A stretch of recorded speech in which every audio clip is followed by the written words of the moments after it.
10ನೇ ತಾರೀಕು ಸ್ಕೂಲಲ್ಲಿ ಸರ್ಕಾರಿ ಉರ್ದು ಶಾಲೆಯಲ್ಲಿ ಒಂದಷ್ಟು 30ರಿಂದ 40 ಪೇರೆಂಟ್ಸ್ ಹೋಗಿಬಿಟ್ಟು ಇಂಗ್ಲೀಷ್ ಟೀಚರ್ ಅವ್ರ ಮೇಲೆ ಒಂದು ಆರೋಪ ಮಾಡಿ, ಅಂದರೆ ಅವರು ಹೆಣ್ಮಕ್ಳಿಗೆ ಸ್ವಲ್ಪ ಬ್ಯಾಡ್ ಟಚ್ ಎಲ್ಲ ಮಾಡ್ತಾರೆ ಅಂಥೇಳಿ ಒಂದು ಪ್ರಕರಣ ಸಂಬಂಧಪಟ್ಟಂಗೆ ಅಲ್ಲಿ ಸ್ವಲ್ಪ ಕೇಳಿಬಿಟ್ಟು ಆಮೇಲೆ ಅವರು ಒಂದಷ್ಟು ಜನ ಸೇರಿ ಅವ್ರನ್ನ ರೋಡಲ್ಲಿ ಎಳ್ಕೊಂಡ್ಬಂದು ಚಪ್ಪಲಿ ಹಾರಾಕಿ ಎಳ್ಕೊಂಡ್ಬಂದು ಸ್ಟೇಷನ್ ತನಕ ತೊಗೊಂಬಂದಿದ್ರು. ಇದು ಇನ್ಸಿಡೆಂಟ್ ಆಗಿದ್ದು 10ನೇ ತಾರೀಕು ರಾತ್ರಿನೇ. ಅದು ಇದು ಹೆಡ್ ಮಾಸ್ಟರ್, ದಟ್ ಸ್ಕೂಲಿನ ಹೆಡ್ ಮಾಸ್ಟರ್ ಅವ್ರು ಕೊಟ್ಟಿದ್ದ ಕಂಪ್ಲೇಂಟ್ ಮೇರೆಗೆ ಒಂದು ದೂರು ದಾಖಲಾಗಿತ್ತು ಇವ್ರ ಮೇಲೆ, ಟೀಚರ್ ಮೇಲೆ. ಅದಾದಮೇಲೆ 11th ಈವ್ನಿಂಗ್ ಅದೇ ಸೇಮ್ ಟೀಚರನ್ನೇ ಅದೆಲ್ಲ ಬಂದಿರೋದಕ್ಕೆ ಅವರು ಒಂದು ಕಂಪ್ಲೇಂಟ್ ಕೊಡ್ತಾರೆ. ಇಷ್ಟೆಲ್ಲ ಜನ ಅಂತ ಒಂದು 20 ಜನ ಹೆಸರು ಹಾಕಿ ಕೊಡ್ತಾರೆ. ಸೊ ಅವೆರಡೂ ಪ್ರಕರಣ 10 ಮತ್ತು 11ಕ್ಕೆ ದಾಖಲಾಗಿತ್ತು. ಟೀಚರು ಅರೆಸ್ಟ್ ಆಗಿದ್ದಾರೆ, ಅವ್ರಿಗೂ JC ಆಗಿದೆ. ಈ ಕಡೆ ಸದ್ಯಕ್ಕೆ ನಮಗೆ 3 ಜನ ಸಿಕ್ಕಿದ್ದಾರೆ.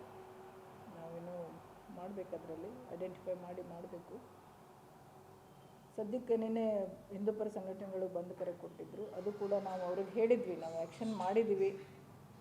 ಅಫ್ಕೋರ್ಸ್ ಯಾರು ಕಾನೂನನ್ನು ಕೈಗೆ ತೊಗೊಂಡು ಆ ಥರ ಮಾಡೋದು, ಅವ್ರು ಏನು ತಪ್ಪು ಮಾಡಿದ್ದಾರೆ ಅದ್ರ ಮೇಲೆ ಏನು ಕಂಪ್ಲೇಂಟ್ ಕೊಟ್ಟಿದ್ದಾರೆ ಅದ್ರ ಮೇಲೆ ಆ್ಯಕ್ಷನ್ ಆಗ್ತಿತ್ತು. ಬಟ್ ಅದು ಆಗಿದ್ದ ಘಟನೆ ಮಾತ್ರ ಅದು ಯಾರು ಸಹನೆ ಮಾಡದೇ ಇರುವಂಥ ಘಟನೆ. ಸೊ ಅದ್ರ ವಿರುದ್ಧನೂ ಪ್ರಕರಣ ದಾಖಲಾಗಿತ್ತು. ಮತ್ತು ನಿನ್ನೆ ಬಂದಲ್ಲಿ ನಾವು ಅವ್ರಿಗೆ ಹೇಳಿದ್ವಿ, ಹಾಗಾಗಿ ಅವರು ಸಾಂಕೇತಿಕವಾಗಿ ಮಾಡಿ ನಿನ್ನೆ ಮುಗಿಸಿದ್ದಾರೆ.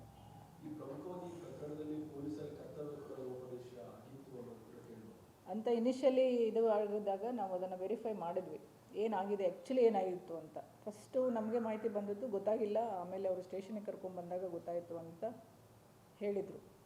ಬಟ್ ಕ್ರಾಸ್ ಚೆಕ್ ಮಾಡಿದಾಗ ಮತ್ತು ಹರಿದಾಡಿದಂಥ ವಿಡಿಯೋಗಳನ್ನು ಕೂತು ವೆರಿಫೈ ಮಾಡಿದಾಗ ನಮ್ಮ ಕಾನ್ಸ್ಟೇಬಲ್ ಅಲ್ಲಿಂದ ಪಾಸಾಗಿದ್ದಾಗಿರ್ಬೋದು ಅಥವಾ ಪ್ರೆಸೆನ್ಸ್ ಆಫ್ ಪೊಲೀಸ್ ಇತ್ತು ಅಂತ ಏನು ಹೇಳ್ತಾರೆ, ಅದು ನಮಗೆ ಮೇಲ್ನೋಟಕ್ಕೆ ಕಂಡು ಬಂದಿರೋದ್ರಿಂದ ಇಬ್ಬರು ಈ ಪ್ರಕರಣದಲ್ಲಿ ಕರ್ತವ್ಯ ಲೋಪದ ಮೇಲೆ ಅಮಾನತಾಗಿದ್ದಾರೆ. ಈಗಾಗಲೇ ಇನ್ಸ್ಪೆಕ್ಟರ್ ಅಮಾನತಾಗಿದ್ದಾರೆ, ಒಬ್ಬರು ಹೆಡ್ ಕಾನ್ಸ್ಟೇಬಲ್ ಅಮಾನತಾಗಿದ್ದಾರೆ.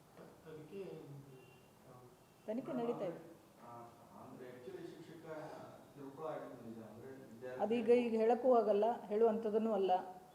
ಆ ಮಕ್ಕಳದ್ದು ವಿಚಾರ, ಆಮೇಲೆ ಪೋಕ್ಸೋ ಕೇಸ್ ಆಗಿದೆ, ಅದ್ರ ಬಗ್ಗೆ ನಾವೇನು ಜಾಸ್ತಿ ಡಿಸ್ಕಸ್ ಮಾಡೋಕ್ಕೂ ಆಗೋದಿಲ್ಲ.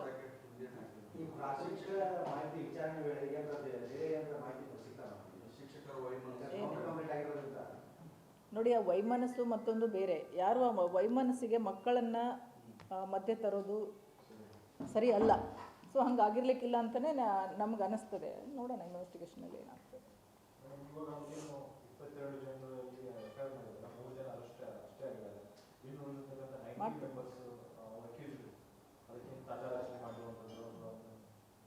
ಅದನ್ನು ನಮಗೆ ಮಾಡಕ್ಕೆ ಬಿಡಿ ಅಂತ ಹೇಳ್ತಾ ಇದ್ದೀನಿ, ದಯಮಾಡಿ. ಅದಾದಮೇಲೆ ಹೇಳ್ತೀನಿ ನಿಮಗೆ ಏನಂತ.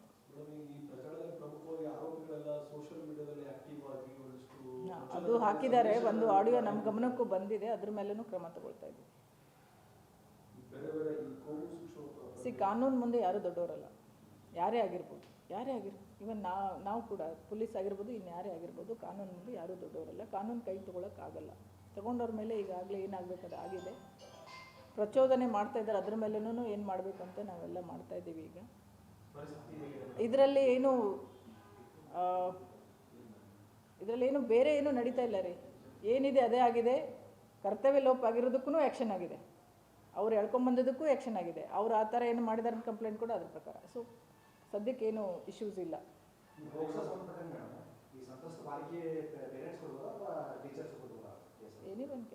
ಸ್ಕೂಲಲ್ಲಿ ಆಗಿದ್ರೆ ಆರ್ಗನೈಸರ್ಸು ಕೊಡ್ಬೋದು.